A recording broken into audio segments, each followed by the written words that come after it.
place your left hand on the Bible and raise your right hand and repeat after me. I do solemnly swear. We, the jury, find the defendant not guilty. Protests continued this weekend in Ferguson and around the country. Quit resisting. You're It makes no sense. If it doesn't fit, you must acquit. Judge, you are the last line of reason in this case. Every one of us took an oath of office, and we're sworn to uphold the Constitution. From Tenderfoot TV in Atlanta, this is Sworn. I'm your host, Philip Holloway. You can get the next episode of Sworn right now on the TuneIn app. On TuneIn, new episodes of Sworn are available 1 week early. Download TuneIn today and listen for free. On this Closing Statements episode, we've reached out to Johnny Moeller and Mike Freer, two of the original detectives assigned to Tiffany Whitton's case in the very beginning. We've already talked to John Dawes, the current lead investigator at the Cobb County Cold Case Unit, but we felt it was important to talk to the two people who know the most about Tiffany's case besides John Dawes and Lisa Daniels, and that's Detective Moeller and Detective Freer from the Marietta Police Department. I'm Johnny Moeller. I am a police officer here with Marietta Police. I've been employed here for almost 17 years now. I'm currently assigned to our training academy.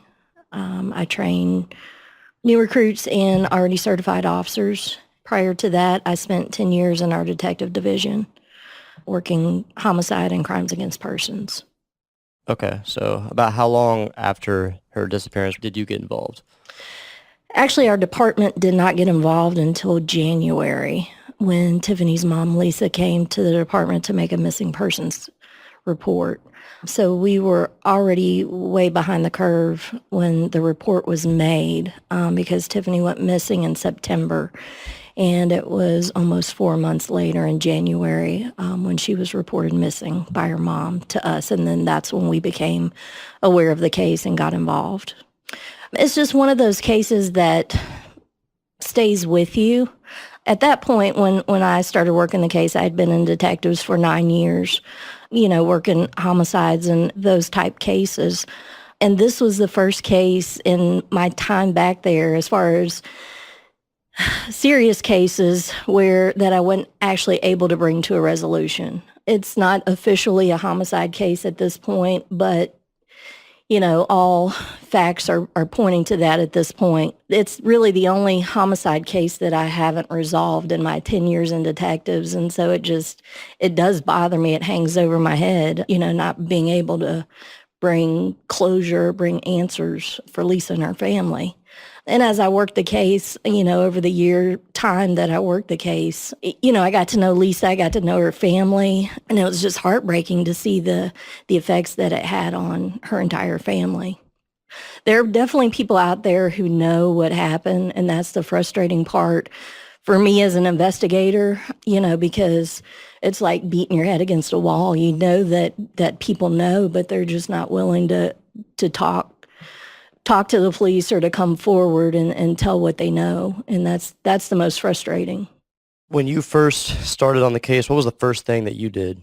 The first thing that I did was I called Lisa. So I wanted to talk to her and get as much information as I could about Tiffany and kind of what we refer to as victimology, find out who Tiffany was, what she was about, what her habits were and all of that stuff, and to try and get a feel for, what may have happened. And no one better knows, their child than a mother. So I knew when I talked to Lisa, after I got handed the case, I immediately went to my desk and I called Lisa and I said, hey, tell me what you can about Tiffany. And we probably spoke for maybe an hour and a half. And, she told me a lot of things about Tiffany, about her past, good and bad. And she told me things that just, as a mother, she would know, and the things that she was telling me just didn't add up. It didn't make sense. And I just felt like in my heart that, something was seriously wrong. At some point, Tiffany would have reached out in that 4-month time frame, if not to Lisa, to another member of the family, and she hadn't done so. So I knew that we had a long road ahead to figure out exactly what had happened. You have to look at all the factors. Did her lifestyle put her in a more vulnerable position to be victimized?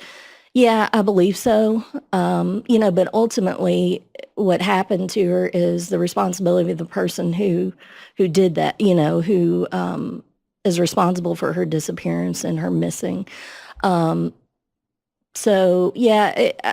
Absolutely, I think her lifestyle contributed to that, but certainly I'm in no way blaming her because she's not responsible for those actions. What did you learn about the people that Tiffany ran with?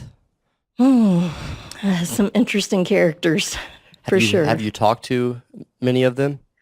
I've talked to more than I could probably even count, just tirelessly talked to people. I've gone to the jail day after day after day to talk to people who've been arrested, who ran in the same circles as Tiffany, just in hopes of somebody having a bit of information that could help. We've even tried working with people who have criminal charges in hopes that, they might be willing to come forward and exchange information. It's just been exhausting, the number of people that I've encountered in this case. And a lot of the same people I've interviewed time and time again in the midst of the years that I worked on it. We're fortunate enough to have that video as a result of the shoplifting incident. So that's kind of a blessing for us in that sense. But I definitely believe that whatever happened to her happened a short time after the Walmart incident. It's the most frustrating part, and it's by far the most frustrating case that I've ever worked in my career. It's one of those cases where you do everything that you know to do, and then you do some more. You try different things or try new things that you've never even thought of in the past on other cases, but once you exhaust all of your other avenues, you're left with nothing, but you still want to try and move forward and create some sort of, activity on the case or chatter in Tiffany's circle of acquaintances or friends or whatever you want to call them. It's frustrating, very frustrating. What was the last thing you got to do on the case? The last thing we searched some areas for her. We had gotten a couple tips and searched in abandoned farm type area. And we also did a search at a residence. Grisham Road, is that one of the places does that sound right? That is one of the places that we did search. Yes, and we have taken cadaver dogs to different parts of the county, doing searches and digging and looking and tracking. Are these from tips that have come in, or? They're from tips. They're from leads that we have developed, through work in the case and interviewing people and those kind of things. But nothing's turned up of any of it? No. I'm constantly trying to eat better, but when it comes to snacking, I usually feel like I'm choosing between delicious but 1,000,000 calories and tasteless and unsatisfying. However, it doesn't need to be that way. You can up your snack game with NatureBox. NatureBox has 100 snack options that taste amazing and are actually good for you. All snacks are made from high-quality, simple ingredients, which means no artificial colors, flavors, or sweeteners, so you can actually feel good about what you're eating.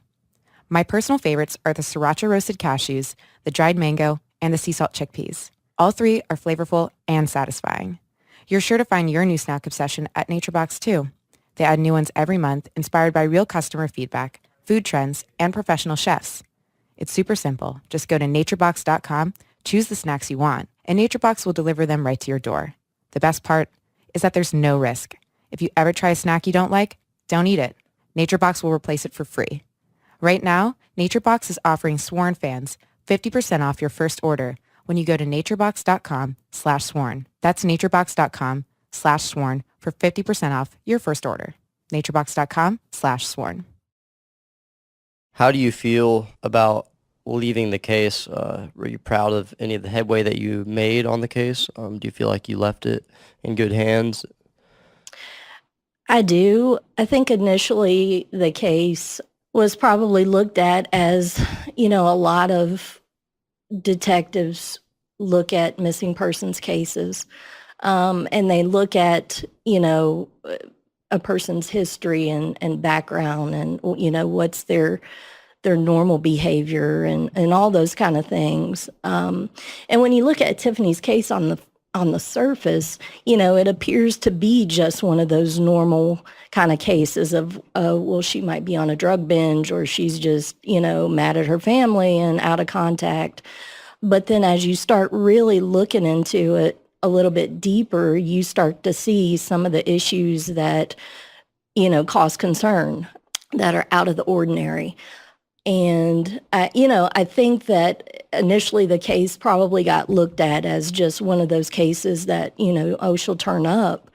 And as time went on and as I started working the case and started interviewing people, I started to realize that, things were not adding up, and that something was terribly wrong.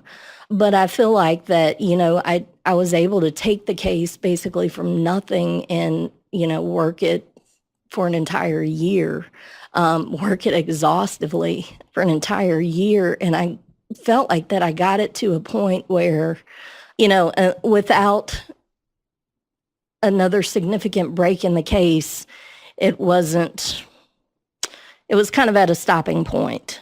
And so I was kind of in a limbo state at that time to where, I was kind of just waiting for another piece of information because I had exhausted so many of the leads and things, tips that we had gotten prior to that. So, I'm proud of the work that I did. It was exhaustive, but, I feel like that I at least got some answers for Lisa. Mm-hmm. Can we pause for a minute? Yeah, that's fine. You're fine. Okay. I get upset when I think about Lisa because I know what she's gone through. So Lisa is a remarkable woman, and I feel very fortunate to, considering the unfortunate circumstances, I feel very fortunate to have gotten to know her over the year that I worked the case and got to know her family. And, she's a very, very strong woman. And she's raising Tiffany's daughter, as well as, Tiffany's older sister. And I just, I don't see how she does it from day to day, I remember one evening, this is while I was still in detectives, I got a call from Lisa, and Lisa said Tiffany's daughter, who she had custody of, had asked her that day, what happened to my mommy? Is my mommy dead? And that's just heartbreaking. It's heartbreaking to know that Tiffany has a mother, a daughter, a sister, family out there who loves her and cares about her, despite her lifestyle or the circumstances surrounding her disappearance. Do you believe that Tiffany is still out there? I would like to believe, for Lisa's sake, that she is. In my heart, I feel like that she's not on this earth anymore. But I understand also for Lisa that, there is always that glimmer of hope until she has the closure of, knowing for certain. And I think that's the most devastating part for her family, is the not knowing. Lisa and I have talked about this, but we've talked about, there have been some positives that have come from it. After I left detectives, after spending 10 years working those kind of cases and those kind of crimes, I just felt like it was time. I needed a break. And a position at our training academy became available. And so I took that position. And Lisa and I had talked prior to me leaving detectives about, how great it would be to be able to train other officers and other investigators and how to look at these cases and to look at them a little bit differently, and not just as a number, not just as a statistic, but as, as a person, as this being somebody's family member. I ended up developing a missing persons investigation class that I teach to other investigators now, and it's kind of the good and the bad and the ugly of these kind of investigations and lessons learned that I learned from work in this case, that I try to share with other investigators now. So, there are a few positives that have come, from such a sad case. When you work these types of cases and you've done this job for a long time, you do have a tendency to become jaded in the things that you see and experience.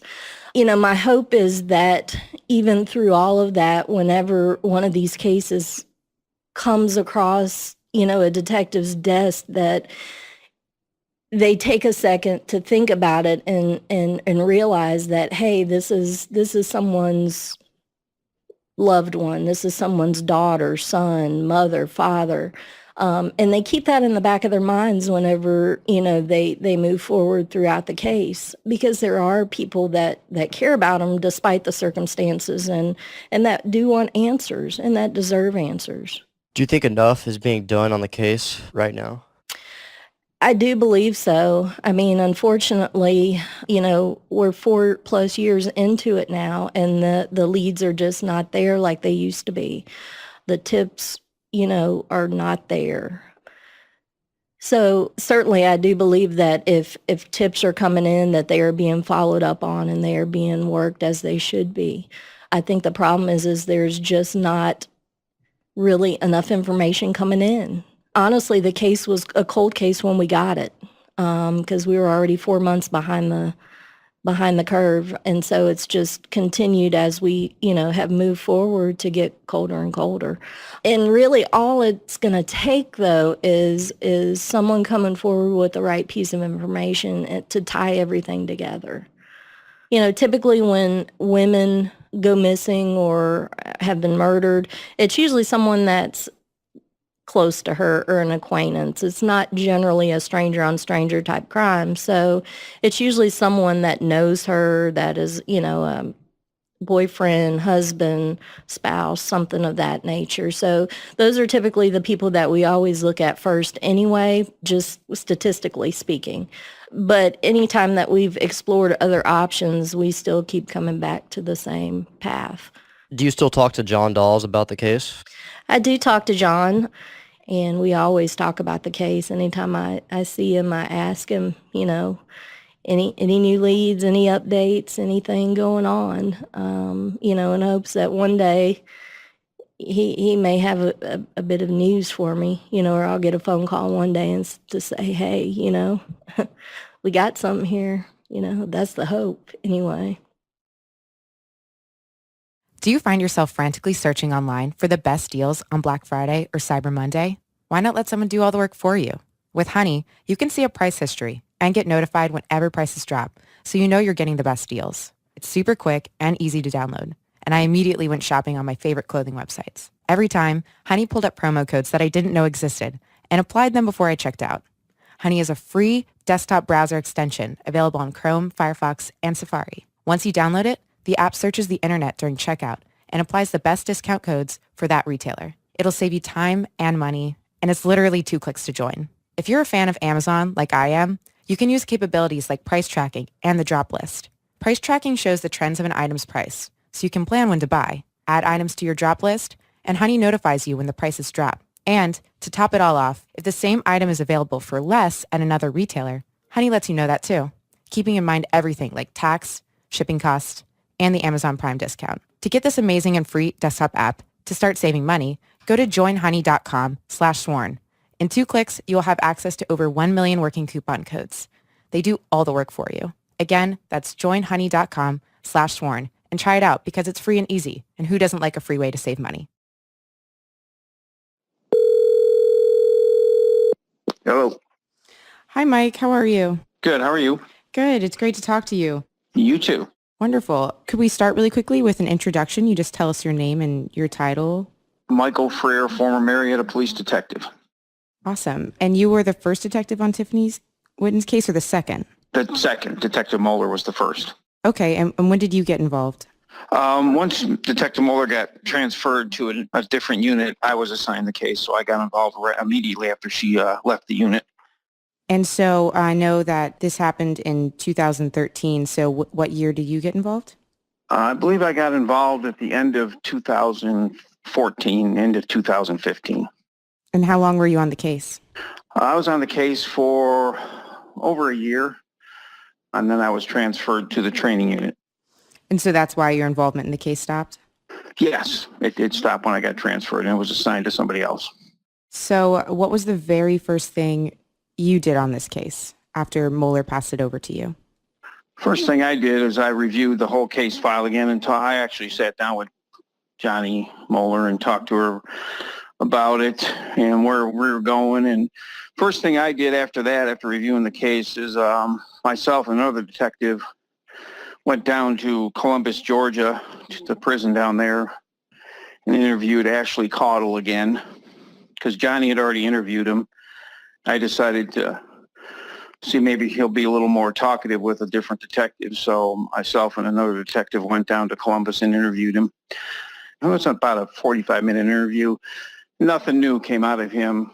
He basically followed the pattern he had told Detective Moeller, of what happened the night that Tiffany disappeared. But I wanted to just look him in the face because I had never dealt with him before. So that's the main reason I went down there, is just to see who I was dealing with. And what was it like looking him in the face? He was what I expected, what Johnny had told me, arrogant and full of himself. And once I got down there, and just as soon as he started talking, I said, we're not going to get anything new out of him. He's just going to tell us the same stuff he's told everybody else. But I had to do it, it had to be done. So. Right. And did he seem receptive to talking, or was he talkative? Yeah, he did. He talked a lot, not anything that he talked about, things that really didn't involve her disappearance. He'd go off subject. I had to bring him back to subject. But he talked a lot. He talked about his family life and how he's unable to have access to anything. And he was basically whining about how he was treated in prison. And I just said to him, listen, it's prison. That's nothing to do with me. I'm not in charge of you being in here. You're incarcerated for something else. I'm just here to get information. And then he would get back on subject for a little while, and I'd ask him about, go over the night when she disappeared and all that. And he would just tell me the same thing that he told Detective Moeller. He didn't know what happened to her, blah, blah, blah. Then he'd go off subject again. In all honesty, it was a waste of my time to go down there, but I figured I might as well do it. It's the right thing to do anyway. Right, to look him in the face and right. See. Did he ever seem like he had any feelings of sadness or remorse or missed Tiffany? He mentioned that he missed her, and his thing was, if I could help find her, I would. He came across as aloof to the whole thing, whatever.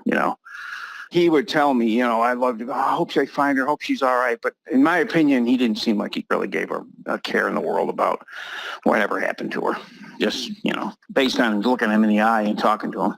Did he ever talk about Tiffany, anything personal about her, like her personal life, or talk about her characteristics, or was it just surface stuff? Surface stuff. He did. He talked a little bit about her mom and how her mom thinks that he was involved. Obviously, he doesn't care for Lisa at all. I looked at him and I didn't say what I wanted to say, but I kept it professional. But he basically started talking about how Lisa thinks he was involved and she's out to get him. But so I had to bring him back from that again and get him back on. All he ever talked about Tiffany was superficial stuff and how, I wasn't involved. I wish I could help you find her. That type of stuff. He never delved into anything. It was really a very frustrating interview. As the other detectives said on their way home back to Atlanta, we said that was a waste of time. And do you think that it's possible he would ever veer from his story on his own initiative, of his own, Yeah. The only way he would change his story is if it benefited him. He's out for himself. Just Johnny realized that when she interviewed him, I'm sure, and then I realized that he's out for himself. If he can do anything to make himself look better and get out of his predicament and being in jail for drugs, he would do it. But otherwise, no. How long is he in there for? That I don't know. I know it was a drug charge. I think it was a trafficking charge, but I'm not sure how long he's in there. He got transferred from that prison to another one, which I don't know which one he went into. So that was the very first thing you did on the case. So what was the very last thing you did on the case? There was a lot of things. I mean, we interviewed a guy at the jail who said he had information at the Cobb County Jail. We followed up on what he told us, and that turned out to be nothing. He was another person involved in the drug world. I can't give you his name, but because he's still involved in other things. But he gave us some information, which we followed up on, and it was a dead end. Gave us some names. I only found one of the person that he gave us. I interviewed that person about what he knew, and he basically said, well, this is what I heard. This is what I heard. So it's secondhand knowledge. I've never been able to get firsthand knowledge of somebody actually saw her that night and knows what happened to her. So I would get, I heard, the old I heard. Well, I heard that she disappeared. I heard that she was in a truck. I heard, but, it's nothing concrete. So. Do you believe that someone out there has that firsthand knowledge? Yes, I firmly believe that somebody knows. And the only way I think that that's ever going to come out, if this person that knows, or these people, maybe there's more than one, is faced with a situation where I better give you this information because it's going to help me. I really think that some of these people that come forward with the information are just looking for an angle, and they're just repeating what other people said. I definitely think there's people out there that know what happened to her and know where she is. And I wish somebody would come forward and do that and contact the Cobb County DA's office and tell them, listen, this is my situation, but I know exactly what happened that night. Because somebody knows, besides Ashley. Somebody knows. Right. I think so too. And it's so frustrating because Lisa's such a great lady. And her family's very nice. I just want something good to come out of it, just some closure for them, because obviously they know there's very little, if no chance that she's still with us. So, but we'd like to be able to give that family something to remember where, hey, we have a place we can put her for her final resting place instead of wherever she is, Right. So that's the most frustrating part about the case, because I did a lot of interviews. I made phone calls. Granted, and the whole thing with that, I was still working. I was a homicide detective, and there I had 2 homicides at the same time I was trying to work Tiffany. So it was, I tried to work it when I could. It was frustrating, and I know Lisa was frustrated, and everybody's frustrated, really. Why were you assigned Tiffany's case? Because I was crimes against persons, and they know that Johnny and I are pretty close, and in fact, I was her training officer when she got hired. So they thought I'd be the best person for the job because, I'm not bragging or anything, but once I get a hold of something, I like to work it till I can work it no longer, Now's a great time to visit a Sleep Number store where, for this week only, you can save 50% on the ultimate limited edition bed with Sleep IQ technology. And best of all, queen mattresses start at only $69.99. Personally, my sleep has improved since I got my Sleep Number bed. I used to have trouble getting and staying asleep, but not anymore. Sleep Number is smart, effortless comfort. Did you know that 9 out of 10 couples disagree on mattress firmness? Sleep Number bed allows you to adjust comfort and support on each individual side so that it's just right for both of you. My Sleep Number setting is 60, and last night my Sleep IQ was 90. Sleep Number beds cost about the same as traditional mattresses, last twice as long, and 91% of owners recommend.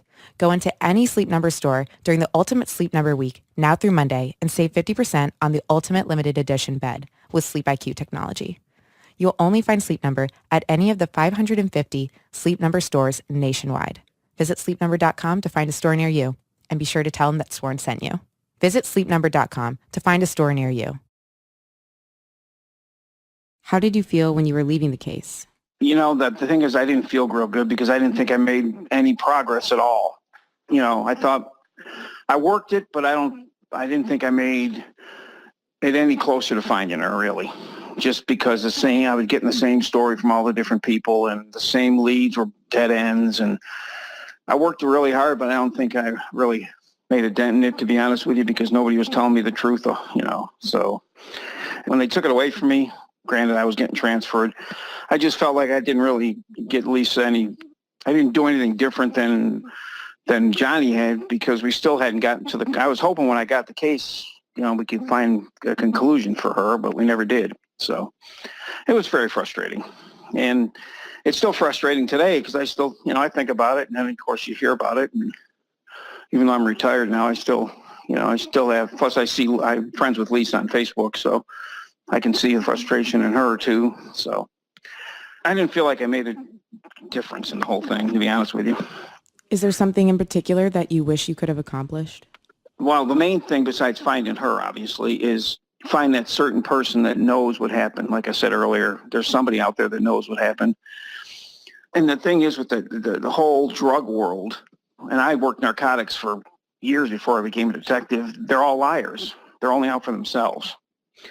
That's the real frustrating, because the drug world, what can you do for me? It's all about, especially with methamphetamine or heroin or any of them, it's just they're worried about their next high more than they're worried about helping people, So that part was very aggravating. I just wish I could have found that person that knows what happened. Well, because there is somebody, I'm sure.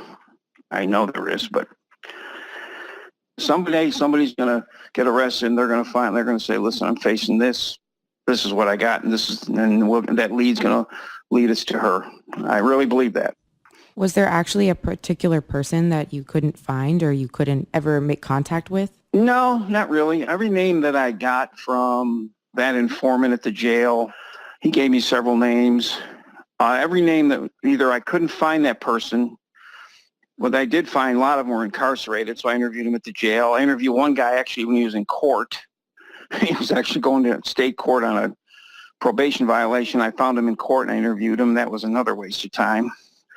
I've had people come into the police department and tell me they have information on Tiffany, and I would take them in the interview room, set up the whole interview room, and it would be the same. Well, I heard that this happened, and I heard that this happened. No direct evidence, none. I interviewed probably 8 to 10 either drug dealers or drug users, and I really thought that informant from the jail was going to be a great lead, but it turned out it really wasn't.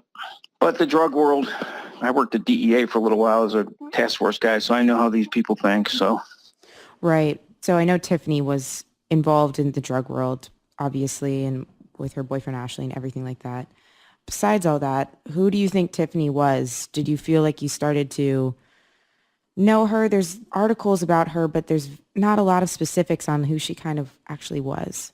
Well, just talking to Lisa and just looking at Tiffany, the Facebook page for Tiffany, just before she got hooked on it, you could tell that she was a great mom. You look at her pictures before she got involved in drug, what a beautiful young girl. And she got involved in drugs and it just ran her life. And, her daughter was not involved because the drugs were more involved. But if you look at her early, before she got involved, I did a little background on her and I went back to look at her high school pictures and stuff and, looking at what she was involved in when she was younger before she got hooked on drugs. And what a different person. Obviously a great mom until she got hooked in the dope world. So the whole thing's just a shame. What was your relationship with Lisa like? She spoke highly of you and Johnny both. She's such a great lady. And like I said, I wish I could have done more, but my relationship with her is very good. I try to keep her updated. She would call me and I wouldn't just, ignore her phone calls. If I could get back to her right away, I would. If not, I would get back to her as soon as I could. I tried to keep her updated. I felt for her. Like I said, I looked at Tiffany's life before the drugs took over, and I just feel for this mother, So. Are you a parent yourself? I am. I have a daughter. My daughter's young, but still, I could see what the world of drugs does to not only females, but males too, obviously. But I think females in a different way, just because they can do other things to get drugs, which is, if you're like prostitution and stuff like that. I don't know if Tiffany was ever involved in that, but I've seen it. So working in the narcotics. Right. Yeah. You see, especially what influence of drugs can do. You don't do anything to get that high. So yeah, Lisa was great. It was great to work with her and talk to her. And she seems very involved. I worked a lot of cases, but she was very involved. I think it helped her to be involved. I think, especially Johnny's really close to Lisa. I'm not as close as Victor Moeller is. But just, I think that personal relationship she had with, especially Johnny, but with me too, helped her. Because she knows she can call either of us back then. And even now, if she called me, I would tell her if I heard anything. But, I'm out of the game, really. So I want Lisa to find out what happened, and I want to find out what happened. I want to know what the heck happened that night. Because it's like she vanished in thin air, which we know doesn't happen. So Right. Somebody knows something. And I don't think Ashley's going to help us. He's an arrogant, he thinks he's... I don't know if narcissist is the right word, but who knows what, he's a sociopath or something, but he's cold, and if it doesn't help him, he's not going to say nothing. Do you think enough is being done to find out what happened to Tiffany? I think the fact that the DA's office cold case unit they have a lot more time on their hands. They have more time to just focus on it. Granted, they get other cases and there's cold case homicides, but I think the DA's office having the case and being maybe, I don't know if they're the primary on it, but just the fact that they have the case over there and they've got seasoned retired detectives over there that'll help. They'll look at it. And John Dawes, who's the cold case director over there, he was a great homicide detective at Cobb Police Department. So if anybody can come up with leads, he can. He's really, don't tell John I said this, but he's really good detective. Do you still talk to John about the case? I do. In fact, I'm technically still assigned to that unit. Since I retired, I can still go over there. I just haven't had time recently. The cold but case I'm probably unit? going to go. Yeah, I'm probably going to go back over there after Christmas and work a couple days. 3-4 hours a day. And I'm thinking about if I can get over there, I can everybody else can work on some stuff. I'll just grab Tiffany's files and I'll reread them again, all the supplementals, and maybe I can find a name that nobody found, I can focus on just one thing, back when I had her case, I was focused on 20 other cases too, Right. So that's my plan. Hopefully after the first of the year is to go over there, and I'm still assigned there technically. I mean, I still have my pass to get in the building, and I'm still assigned to the cold case unit. So after the first of the year, I'm going to go over there. There's a couple of homicides I'm interested in working that are ours from Marietta, plus Tiffany's case. So maybe I can come up with something. I'll let Lisa know that when I go over there, I'll just, hey, I'm going to go over here. I'm going to take another look at her case. So I know she'll be happy about that. Yeah. So that's my plan. I wish we could find out what happened. Now, solving it, who knows? We might not solve it, but we need a location where she is so we can give the family closure. Now, after these many years, whether we can find evidence wherever we find Tiffany, I don't know. But if we can just find something to let Lisa know, listen, here's something you can use and you can have some closure, that'd be important to me. Whether we can charge anybody or not, that'd be great. But if we can get Lisa some closure, that'd be the most important thing, in my opinion. And if we can charge somebody, that'd be fine too. Thanks for listening, guys. Sworn is going on hiatus for a few months, for the holidays, and while our team prepares for UAV Live, Atlanta Monster, and Up and Vanish Season 2. Stay tuned on our feed for more details.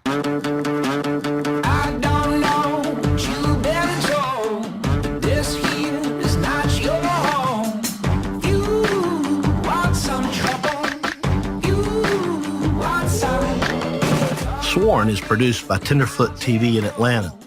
Story and production by Payne Lindsay, Mason Lindsay, and Meredith Stedman, and myself, Philip Holloway. Executive producers Donald Albright and Payne Lindsay. And if you haven't yet, please check out our sister podcast, Up and Vanished, that follows the investigation into the disappearance of Georgia high school teacher and beauty queen Tara Grinstead. Up and Vanished is available now on Apple Podcasts.